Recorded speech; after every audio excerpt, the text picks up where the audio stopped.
Andre Ward was an undefeated light heavyweight champion of the world, but his biggest fights weren't fought in the boxing ring. In his new book, Killing the Image, he takes you on a journey through his life of epic battles, thrilling victories, and heartbreaking defeats. This book is more than just about boxing. It's about breaking destructive generational bonds, forgiving those who have hurt us, and finding hope even in the darkest of times. Killing the Image is available now on Amazon and wherever books are sold. Hello, James, how's it Robert. going? Good. How are you? Excellent, excellent. Let's put this audio up a little bit. You got the professional system there, which looks like it's part of your house. Yeah. Does everything sound good over there? It seems like it is now. Yeah, it seems really good. Cool. Seems really I good. just moved here, so this is all it was all tweaked, and now it's all brand new again. Cool. So this is in Nashville? Yeah, up in Hendersonville, just outside of Nashville, north. Very nice in those parts. Yeah. From Atlanta, Georgia, and nice. made the drive many a time up to. Yes, indeed. Yes, It's indeed. just beautiful. The scene is so awe-inspiring, especially go to Monteagle in that area. Yeah, the driving through there is great. Beautiful. I haven't done it on is it 41? 41, US 41, which cuts needed- Georgia here. Wow. Yeah. Well, you can get some songs out of that, I'm sure. For sure. So many stories. I love getting off the interstate and just really exploring what the country has to offer. Absolutely. It's just beautiful. It really is. So where is home originally? Did you grow up in Tennessee or are you far from there? No, I'm from outside of Philadelphia originally. Oh, wow. What a difference that is. Yeah, way different. I moved away from there when I was a kid, so, and I've been back a bunch of times, but I don't remember a terrible lot about the city because I moved when I was 9, and there's only so much you can take in or understand. Yeah, you don't have too many memories before 9, so that's. There are none that are of a certain type, anyway. Yeah, but then we lived in New Jersey and Virginia, and then I came here, and then I did my, obligatory New York sojourn, and for 5 years, and then came back. Played Greenwich Village and kind of got. I wasn't doing this then. Oh, okay. I was working on music. I was trying to do post scoring stuff for TV. I never really thought I was going to do. I didn't think I was going to become a songwriter or even a performer. So yeah, it's all kind of things have happened in stages and by accident, and I mean that's no one's going to be surprised by that. That's life. And especially in the arts, you don't really have this like solid trajectory. It really kind of, you go with the wind on that. A lot of people really do appear to have a great plan, and maybe some do, especially I'm thinking of younger people who, kind of had a good, stable home, and I'm not that you have to do it that way. Many examples of that, people coming from terrible situations. But I think, if you kind of came out of the gate knowing who you were to a greater degree, to a good degree, really having kind of gotten comfortable with your singing and your playing and all that kind of stuff at a young age, and possibly being in a good place for that. Maybe your parents are in the industry, something like that. That's a plan, that's like at a young, or that's a plan. Might not be the plan. My trajectory doesn't resemble that at all. I had no idea what the hell I was doing. And my parents are from Brooklyn. They're, they were, they didn't go to college, neither one, which was very common. My father, who ended up working in television, actually. Oh, really? Where did he work? He worked at a bunch of small stations, but then he became a freelance. He was at the big one was Emiro Fiorentino Associates in New York, but my dad didn't finish high school. Wow. And this was not an uncommon thing at the time. Sure. But the reason I mention it is they did not know how to provide the type of guidance to their kid on what college was going to be all about, or what the arc of a career was going to look like, because everything was kind of made up on the fly. My dad drove an ice cream truck for a while, before he went to a trade school, which is now defunct, to learn how to run camera. Yeah, yeah. Yeah. And I probably could have followed, I probably could have done great if I would have just gone into that side of television. Like, he was a lighting director. He became a lighting director. He won an Yeah, Emmy. there's a science to it. Yeah, yeah. I could have been one of those kids whose dad was in the business and like launched my own career if I had only. Yeah, yeah. But I didn't want to do that. Yeah, I've been in TV for close to 33 years now, and Oh, I do a lot of television production here in Atlanta. So that's okay. I like doing this kind of production of my own and interviewing Yeah. musicians and people in the arts, and it's just a lot of fun to do that. I want to know what makes people tick and how they get inspired, and that's my big thing. And I love it. I love being curious and trying to get to the bottom of the creation of art. Right. It's a lot of fun. So growing up when you did and having your parents around, how did you get into music?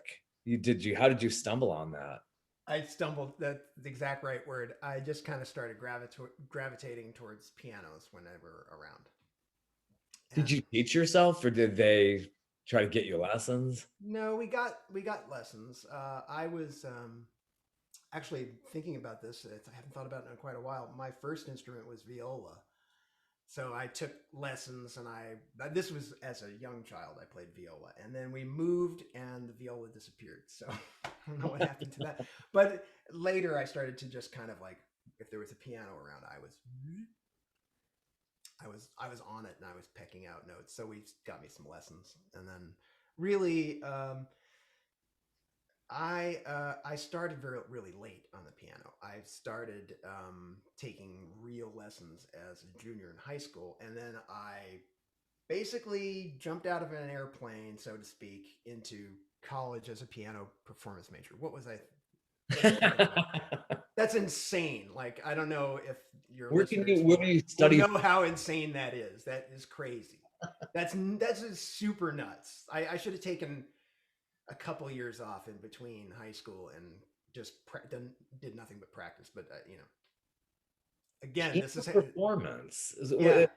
Who offers that kind of a major? I went to Belmont in Nashville, which at the time, forgive me. Yeah. At the time, that was affiliated with the Baptist Southern Convention, and I think my parents wanted to send me to a Christian school, and I was sort of, that's an entire other program we could do. All right, with religion, yeah. Yeah, I mean, jeez. So yeah, so I attempted this really crazy thing, and I'm not sure if I knew how crazy it was at the time, and everything's turned out fine, but I would not recommend that to anyone. I wouldn't say, just prepare for 2 years and then do this very esoteric, hardcore thing. It's just, my confidence was just non-existent, and I think I'm somewhat scarred by it, frankly, but I met a lot of great people. I have lasting friendships in Nashville. I left here for a while, but I came back, in 95. Back then it was a cheap and easy place to live, and it was a refuge from my 5 years of intense struggle in New York City. So it was. Oh yeah, and so much more genteel and nicer, and a good artistic community, I'm sure. Yeah, Nashville's changed a lot. It's now it sort of feels a little bit like a budding New York or Los Angeles of a sort. I mean, it doesn't bear any close relationship to either place, but there's certainly a lot of people from both places coming here, and it's exploding in terms of construction, in terms of real estate market, and then the rental market is. I would love to see a graph, over these. It's got to look a lot like a ski jump.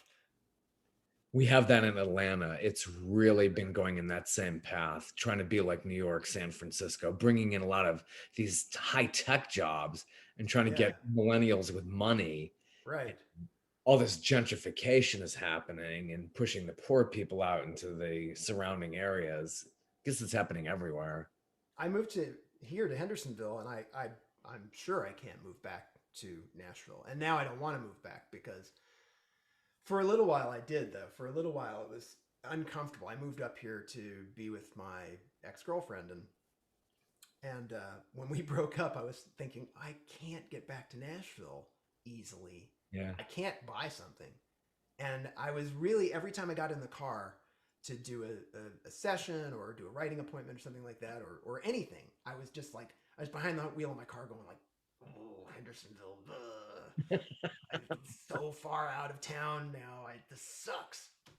And who knew that a few years later I would be celebrating getting away from the craziness and being up here, which is pretty pleasant. Yeah, it's a great way of life to be away from the madness. Because if I was living in Midtown, downtown Atlanta, it's so noisy and it's very Ooh, expensive. yeah, absolutely. And there's nice things in downtown Atlanta, but you don't want to. It's nice to be. It's nice to have a little buffer zone. Yeah, yeah. Have a few like have a few what's the guy the park those five parks, those beautiful parks there that are strung together. Same guy that did Olmsted, right? Yeah, yeah. The same guy that did Central Park with a partner. I can't remember the partner's name, but those beautiful parks there. That's something nice about Atlanta.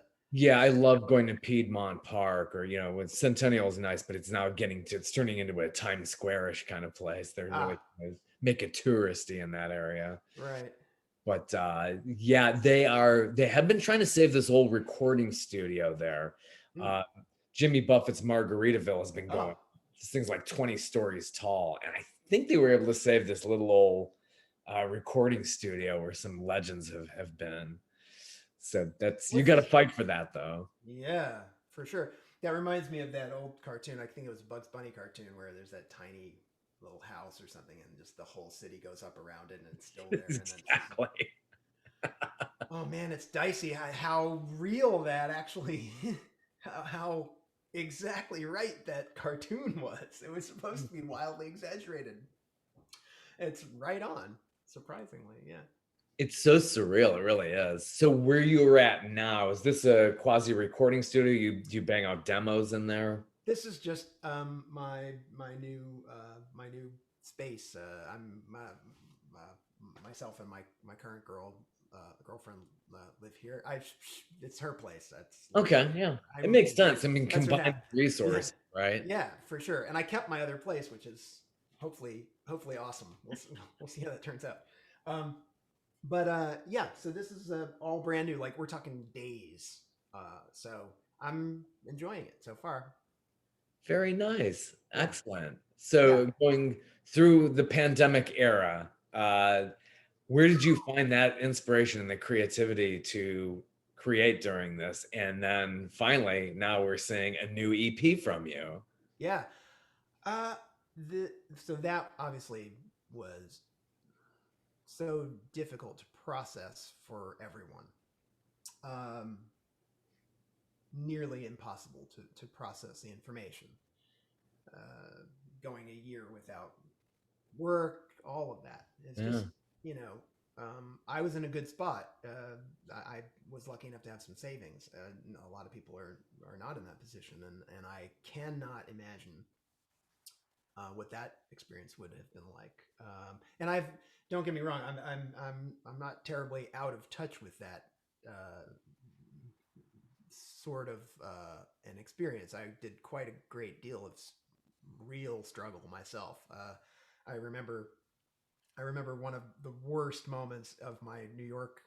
I was living in Manhattan, eating a can of corn for dinner. You know, Yeah. like Yeah. not so I'd have some great story later. Like that was what was for dinner. You know, Talk about paying your dues. I mean, come on. yeah, yeah. And so Andre Ward was an undefeated light heavyweight champion of the world, but his biggest fights weren't fought in the boxing ring. In his new book, Killing the Image, he takes you on a journey through his life of epic battles, thrilling victories, and heartbreaking defeats. This book is more than just about boxing. It's about breaking destructive generational bonds, forgiving those who have hurt us, and finding hope even in the darkest of times. Killing the Image is available now on Amazon and wherever books are sold. The pandemic, so I was okay in that sense. I wasn't gonna, no one knew how long it was gonna go on. So there was that, like, I'm okay for a while, but how long is this thing gonna drag on? It could drag on for, if it goes on beyond a year, I don't know what I'm gonna do, so there's all of that.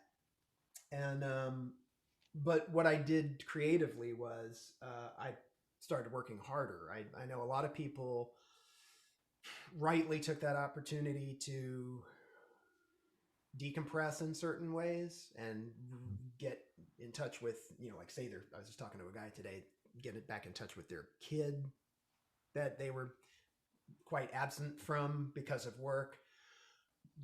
Some people did a lot more getting in touch with nature and all of those things, and that's all valid. And I did quite a great deal of bird watching and running and all that kind of jazz too.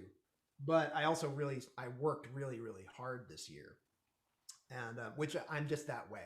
Have a lot of energy, very intense, very nervous person in general, and I'm just ferocious about working on whether I'm making money or not. It doesn't. I'm gonna work on something. I'm always tinkering. I'm always knee deep in a project of some kind. So I had some of these songs predate the pandemic. I was recording.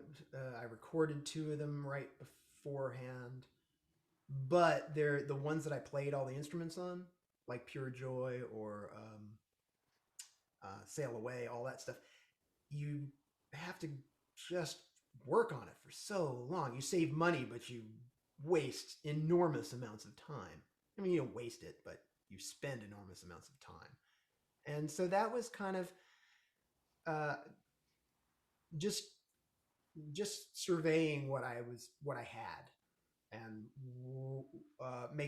making sense of the moment. And so these 6 songs are very different from the 6 songs on the EP are very, very, very different from one another. None of them are in the same style. None of them really sound particularly alike. And I like that, because that was just what was going on. That's what was on my plate, so to speak. And I thought, yeah, this is fitting. Make that a thing. Cool. Yeah. That's really, really neat. Yeah, you have some good tracks on there. So this is kind of like, obviously one of your biggest inspirations, Sir Paul McCartney, had created an album during lockdown too. So I think I feel a lot of that same spirit. It's like, and it's so inspirational to see people do that, especially trying times like that. I think it's really amazing. Some of your best work comes out like that. I think so. I have an entire record written now behind Right. this. I think I'm currently doing my best work. Like, the thing that nobody's heard yet, I think, is my best work of my life. Which is a good feeling. It's nice to, and I feel that way all the time. And then you listen back sometimes and you go like, oh, totally missed the boat. But I've been steadily improving and steadily getting more in touch with my own personal style without emulating anybody else too closely, and all that kind of stuff. And I'm really excited about what I'm working on now. So that's a good way to feel. I like my favorite song. You hear people say this all the time. So my favorite song is the one I'm working on now. Good. They are like your children, as Yeah. I got so many of these babies in the catalog here, and it's just like, yeah. So the latest one is definitely one where you got the passion on the Paper Boats, the EP. Where did you record this? Was this all in the Nashville area? Did you do this all by file and send that file here and get somebody to mix it? There was a little bit of that. Mostly, so there are 2 songs that at least the basic tracks pardon me, at least the basic tracks were recorded over at Joe Pisapia's private studio with myself and a guy named Lex Price co-producing. And Lex is a great multi-instrumentalist and a producer, and he grew up playing mandolin, but he's a fantastic bass player. He kind of has worked with an amazing array of people like Nico Case and Katie Lang and, Shamika Copeland. And anyway, so we went over to Joe's place, and Joe was in Guster, and he worked with KD as well. And so The Girl Who Has Everything and Top of the World were both recorded there in the same day, and with just the three of us. Forgive me, my voice is just absolutely fried and giving out.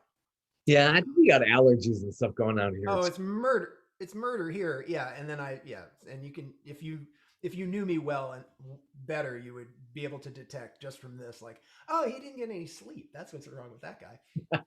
But anyway, I digress. So we did those two songs at Joe's place, and Lex mixed both of those, and then the rest of them, the great predominance. There's only a handful of exceptions. I played the rest of everything.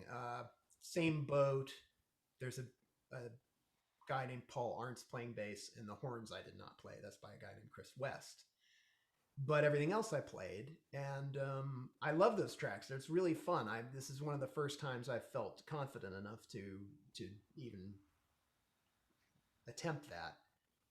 But I don't want to make it sound like I was thinking ahead and like attempting it. I was just working on it. It's like, let me see if I can render the bass part to this song, and if I could move it down the goal or down the field and far enough to get it to my satisfaction. I was like, okay, great, terrific. I managed to do it. And if I couldn't, I called somebody. That's awesome. Same Boat has that Stevie Wonder, Paul McCartney kind of vibe. It's Is fun. that something you were thinking of when you were putting that together? Yeah, I think I think about these types of things after the fact. I don't really think about them too much while I'm doing it. I never sit down and go like, now I will write a very Stevie Wonder meets Paul McCartney thing, because that would be kind of stifling, I think. I mean, you could do it. If someone gave me an assignment, I could do it. Sure. But I don't know that I would consciously. I would never approach anything like that. So I sat down. Sometimes you have the good fortune, not always, but sometimes you have the good fortune that you play something and it sparks your imagination, or you hear something. So this whole process is still very mysterious to me as well. I can analyze it for hours, literally for hours, Robert. I can go on for hours, which we do not have. But there's also a great amount of doing the exact opposite, doing no analysis whatsoever. Sure. Just responding to the sound. Whatever the reasons and whatever the minutia, all that. Why did this thing suggest that word? Why did you change it to this chord? I don't know the answer. You just respond somehow. It's something subliminal or something subconscious. And once in a while, some words pop out. And in the case of Same Boat, I was horrified because I thought, I'm writing this trite, hokey thing, and it's going to be terrible. And I'm so glad that I didn't censor myself on the front end, because that's often the temptation. Like, I could have stopped. I could have done the equivalent of, you write something and take the paper and crumple it up and throw it away. I could have done the musical equivalent of that so easily, and I'm so glad I didn't, because it occurred to me that at the risk of going on too long, it occurred to me that, okay, so what if somebody thinks it's trite? What if somebody says, oh, you sound so simplistic, this sweeping, happy vision of how we could all do better or get along or help one another? And I thought, no, that's fine. I'm doing this. Cooperation Anthem is going to not get thrown away. I'm going to let it be. what it is. It does not, I don't have to write a treatise on this. I don't have to back up my sources. I don't have to come up with the policies that it would take to achieve that. This is just a song. You know, there are other songs that will provide more information, maybe. Sure. So that was my attitude towards that. Yeah, and neat lyrics too. I think they turn out to be really beautiful. I mean, you can't worry about what a critic is going to think. It's like, oh, go up, try it. I'm talking about magic here. It's just it is what it is, and you can't overthink that. Yeah, I like the line. I can't pretend that I have all the answers. By magic, turn these fighters into dancers. To me, that just had this beautiful. I could see this whole musical production, you know, with all sorts of detail about that. But I just like the idea of it would be such a wonderful thing if, I mean, obviously it's an oversimplification, but it would be such a lovely thing to make life a little bit more the way we imagine it could be by just like digging in. I don't know. Nothing wrong with that at all. It really isn't. And I think Paul McCartney has like dealt with that. Oh, you're the happy Beatle.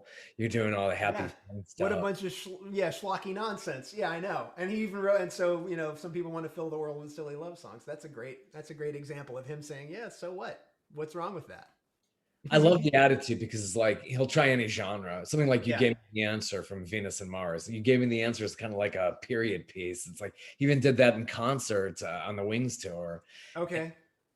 It's just like he could do anything. I think he got himself to that level where it's like, I'm gonna just try anything here. And I just think it's so inspiring to see artists just do that. Just try it. Hey, not everything's gonna stick to the wall. Some things are better than others. It's fine. Yeah, I always joke because I love McCartney, and I mean, who doesn't? But he's also done a bunch of stuff where it misses, you know. And so I kind of joke around that my very best songs are better than his very worst songs.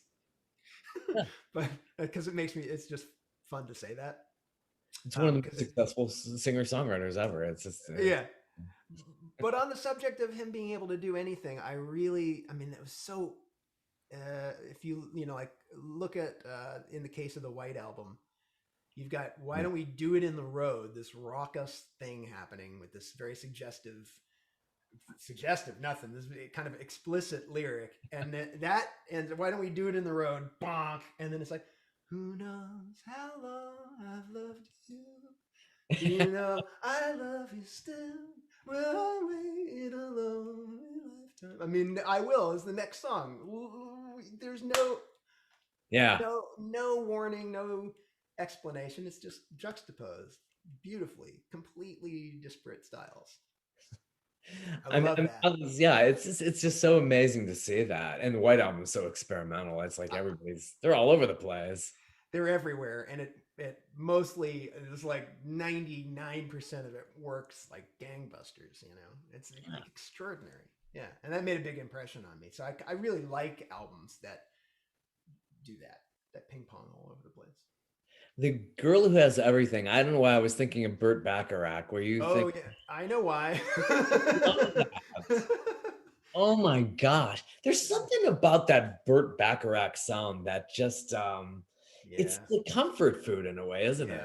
Yep. Oh, he's brilliant. You know, he's wonderful, and he's got certain signatures. Certain things that he does, certain shapes to his melodies, certain ways of like the way the horn charts are written. It's great. And what's so funny to me, I can't possibly talk about this song without mentioning my old friend and bandmate Daniel Tashin, who wrote that I co-wrote this song. This song is 18 or 19 years old. It's the only one like that on the album, but it's something I've taken a few stabs at in the past, and I've never really been able to get it all the way there, in my opinion, or in my estimation, and so I hope I've finally done it. With the Lucky Land Slots, you can get lucky just about anywhere. This is your captain speaking. We've got clear runway and the weather's fine, but we're just going to circle up here a while and get lucky. No, nothing like that. It's just these cash prizes add up quick. So I suggest you sit back, keep your tray table upright, and start getting lucky. Play for free at LuckyLandSlots.com. Are you feeling lucky? No purchase necessary. Void where prohibited by law. 18+ terms and conditions apply. See website for details. Okay, round 2. Name something that's not boring. A laundry? Ooh, a book club. Computer solitaire, huh? Ah, sorry, we were looking for Chumba Casino.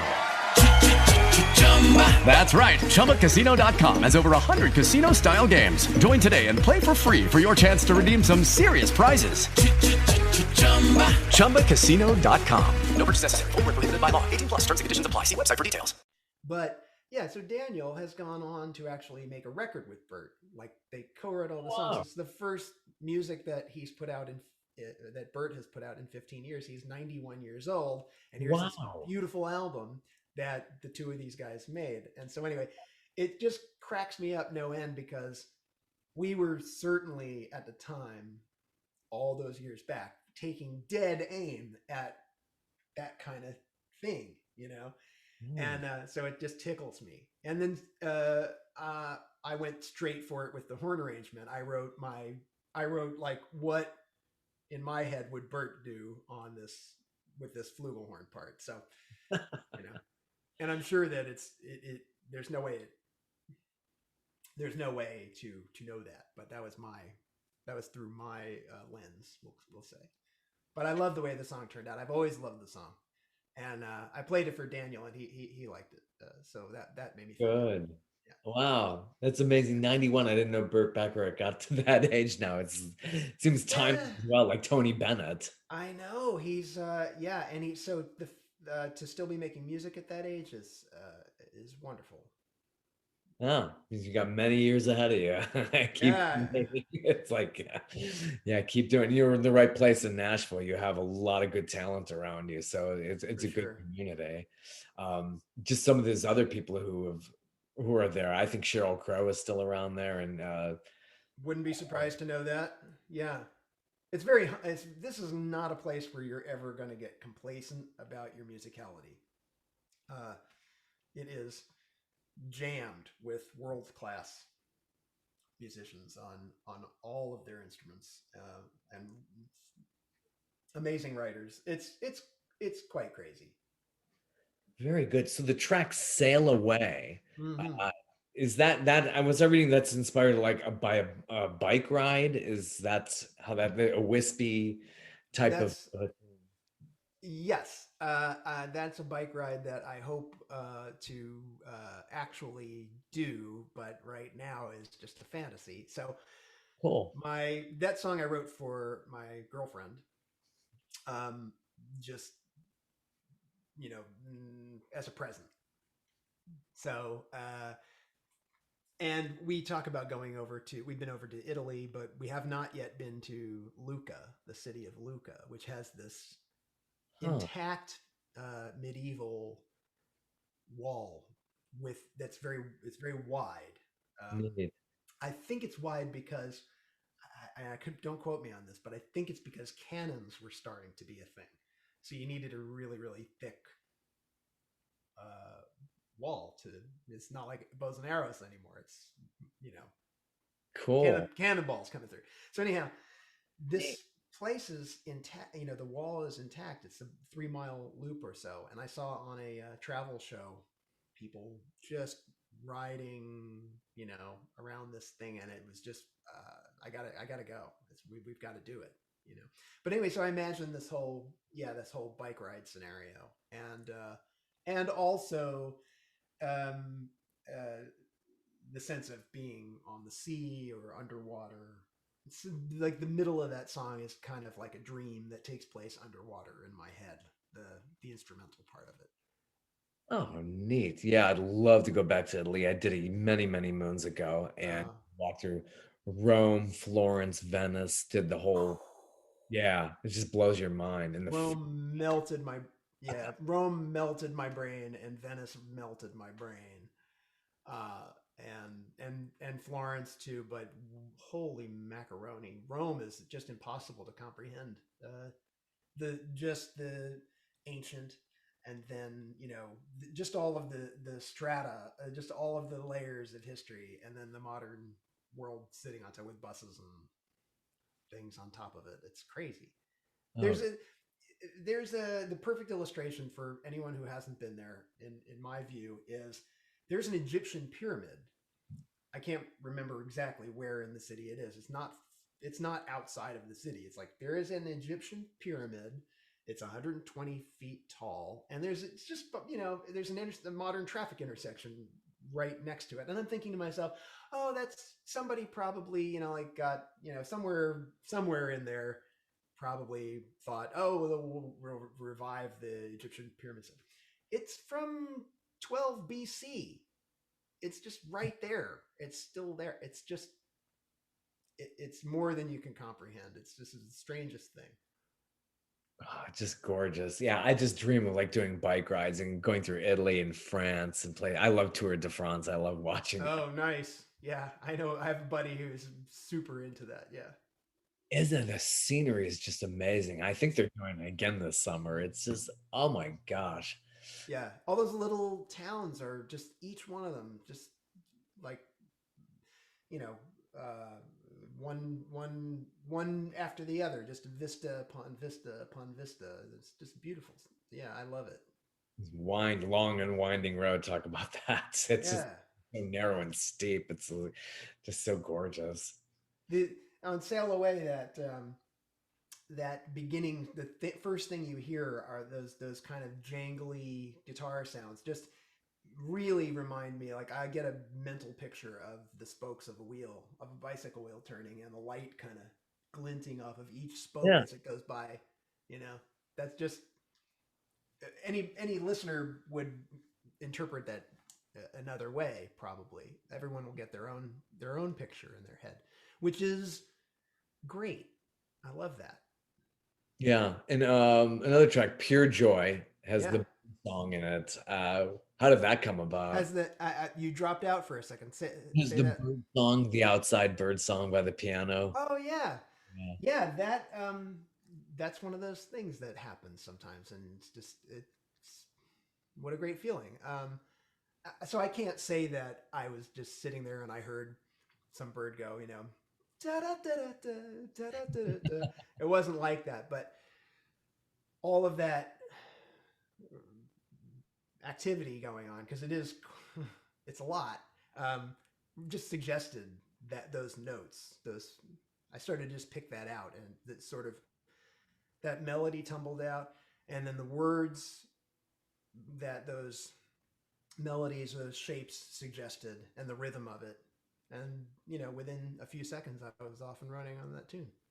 Great harmonies. That's something that I picked up on with that track. The harmonies are just, I always ask someone, how do you get the harmonies to work? It's just really just unique. Yeah, thank you. Yeah. I don't know how to answer that exactly. Yeah. Sometimes you have to, Sometimes natural. Sometimes you have to live. Yeah, truly. Some of it does. I think part of it is if you've gone through the process so many times and you've done all kinds of different music, and so it starts to become possible where things just come naturally. Once in a while it happens, and you just hear it. I don't know how to explain it. It just works so well. I mean, it really good. And I like EPs. It's just really, it's this time capsule that you have. Good flow to it.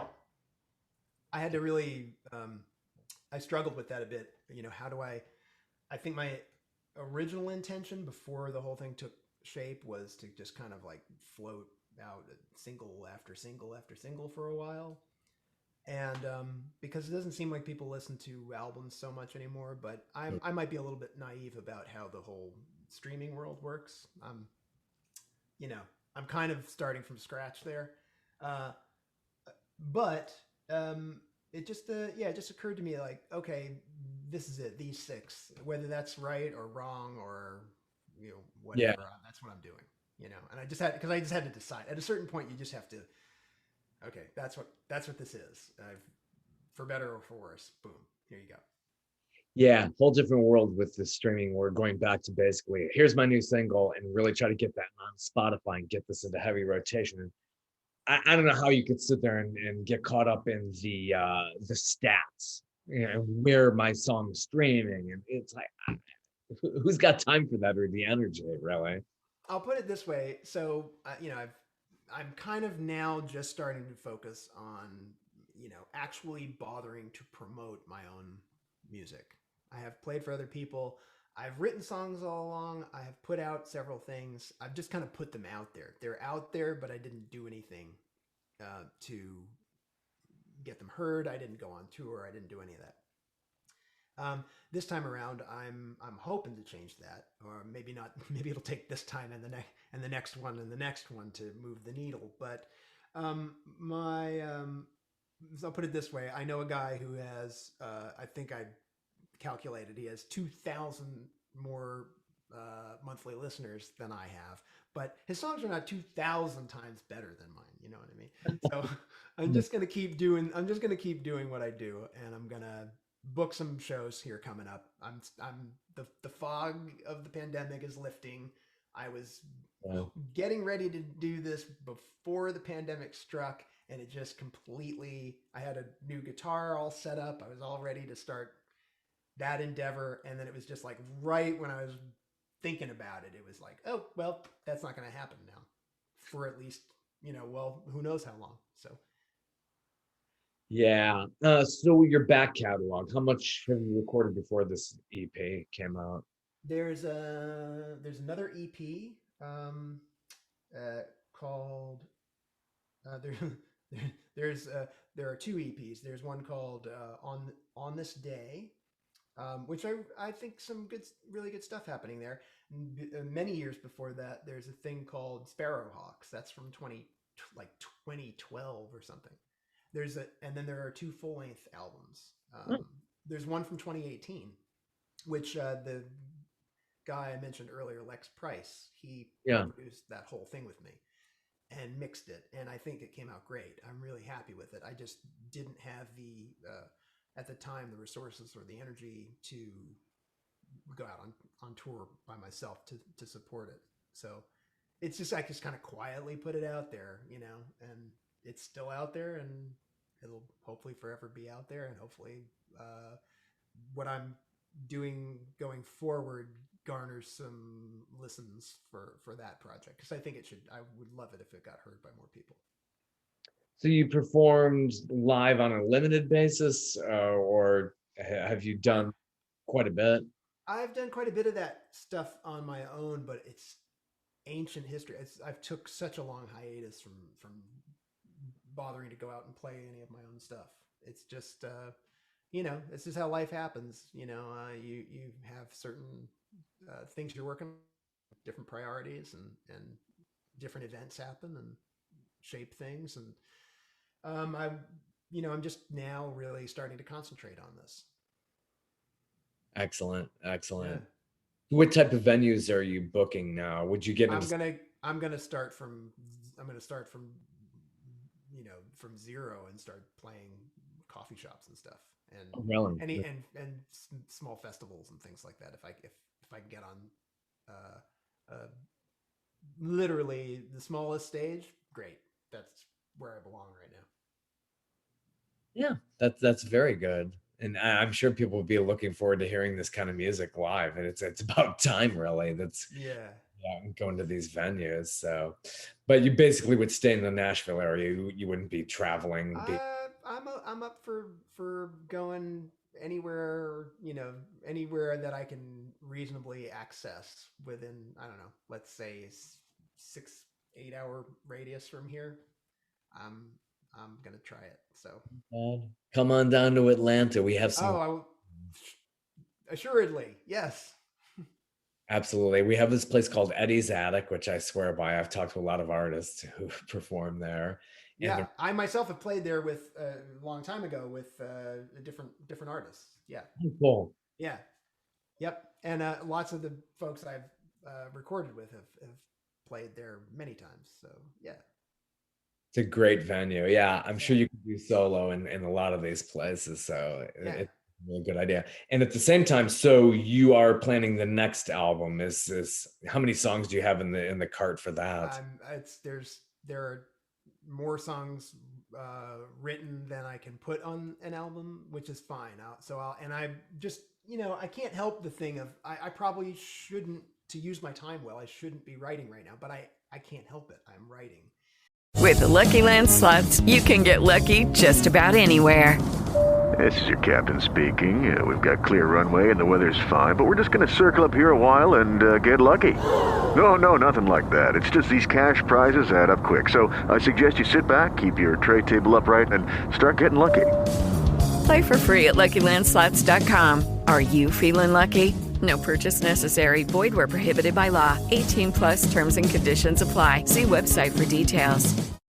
Lucky Land Casino, asking people, what's the weirdest place you've gotten lucky? Lucky? In line at the deli, I guess? Aha, in my dentist's office.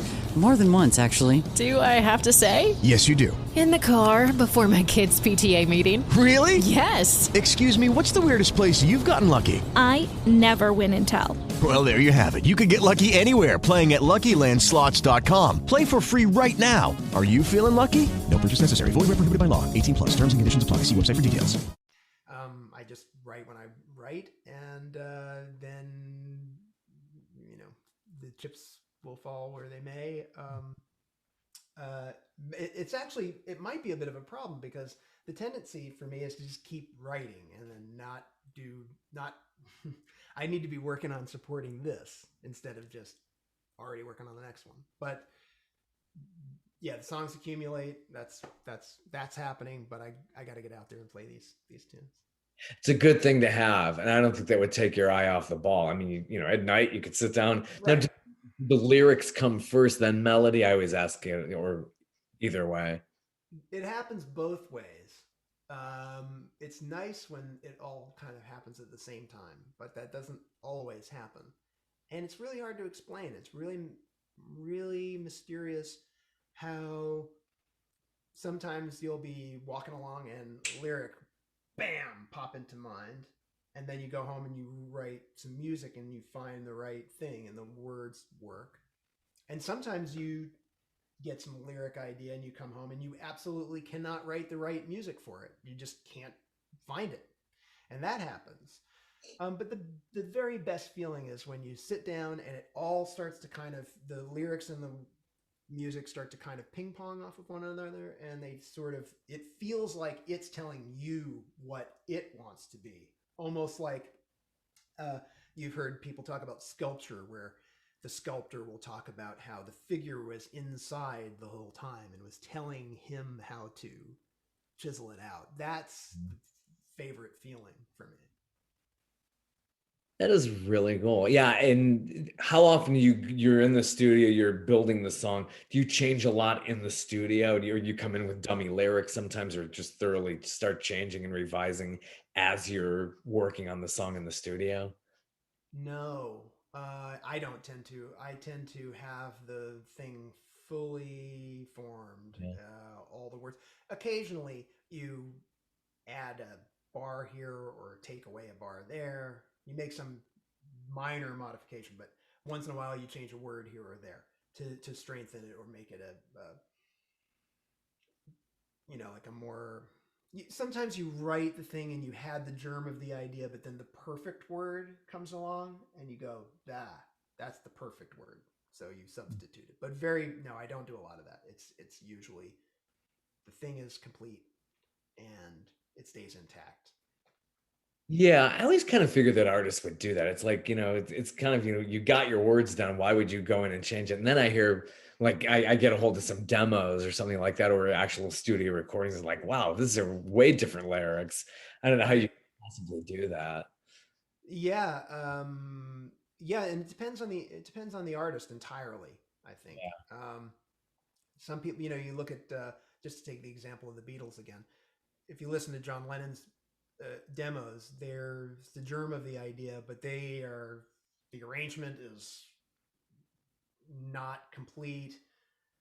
He's hinted at what he wants to do, but it hasn't been realized. It needs to be worked on and strengthened and given some shape. And I'm not saying the guy's brilliant. I'm not critiquing him. I'm simply saying that his demos don't bear a lot of resemblance oftentimes to the final song. Whereas McCartney's are bizarre, like almost exactly, in many cases, almost exactly the same form and, in the same key as the final record. It's almost like the difference. It's a little bit, makes me think of Mozart a little bit, where it's like no corrections on the original manuscript, which is freakish. Oh, that totally is. That's whereas Beethoven has like he has scribbled out 18 bars here or 20 bars there, not just scribbled them out, but like tried to eradicate them to the point where there's a hole in the paper. He's just That's madness. Yeah.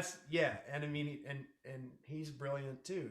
But God, good grief, Mozart with very few corrections on the original manuscript. That's strange. That's really strange. That's freakish. That really, really is. Some of your other tracks, if you could recall, some of you have so many in your. How many do you think you have in your catalog now? Just songs in my catalog? Yeah. How many songs? Oh gosh, I don't know. I've written hundreds. I don't know if I've released that many. Something like "My Darling Starling." Oh yeah.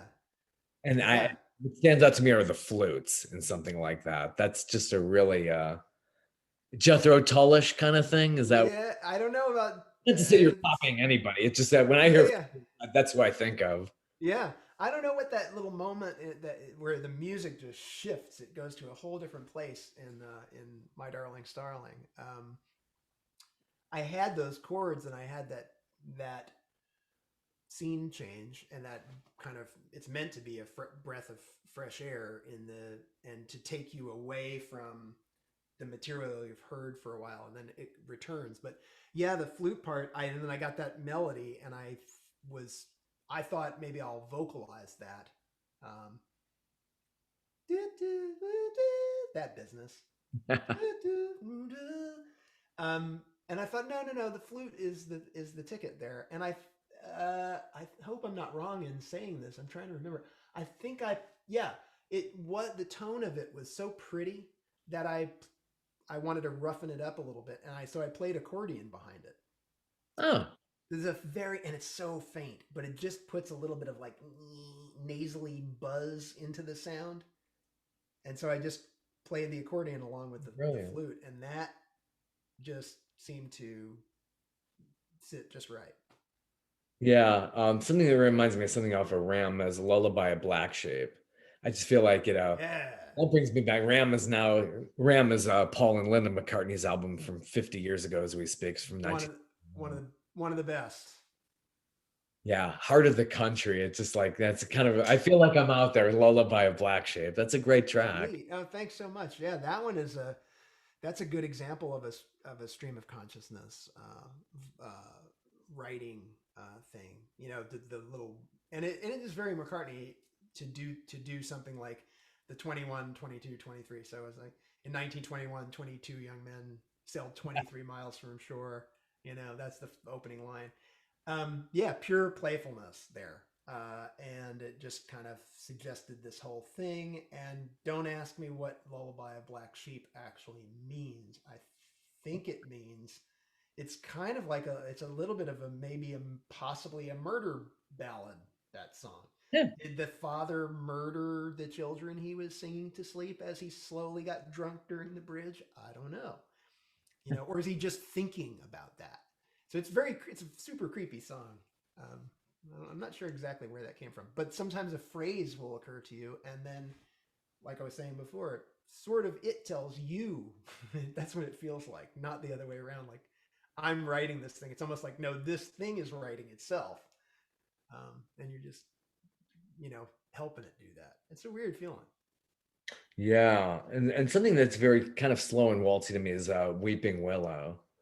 That's just really brings me back to like that slow, waltzy kind of idea. Yeah, I love that song. I don't know if that's weird to say about your own song. It's like, I don't think it is. It's like, that one I just, when I wrote it, I was so excited that I had something that sounded like that. I mean, it sounds like a country song, like a real country song, which I can't write the modern country stuff. Like I wish I wish I could, but it's just I am only really I can only express myself. I don't do so well aiming at